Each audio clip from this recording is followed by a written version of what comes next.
The Anti-Smoke Belching Unit, ASBU, of the Davao City Environment and Natural Resources Office, CENRO, targets to establish units in all district of Davao City by next year.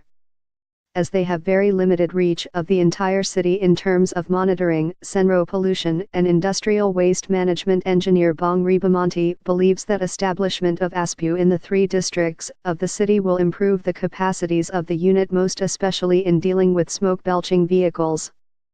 He added ASBU is currently a single centralized unit in Davao City, which makes it difficult for them to go out and check complaints of concerned citizens about smoke-belching vehicles on the northern and southern parts of the city all at the same time.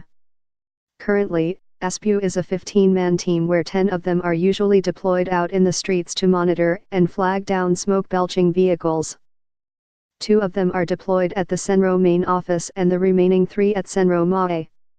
It is really difficult for us to monitor vehicles with the limited manpower, said Ribamonte, adding they plan to hold 10 personnel per district for the ASBU establishments in the city.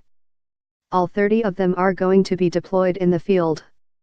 He also said from January to November 20 of this year, their division had apprehended 2,357 smoke-belching vehicles, although some of them weren't able to come back for additional compliance as they are from other parts of Mindanao and just happened to pass through the city. Ribamonte hopes that with the establishment of the 3 additional ASBU in the city, monitoring will be strengthened to help lessen air pollution in the city.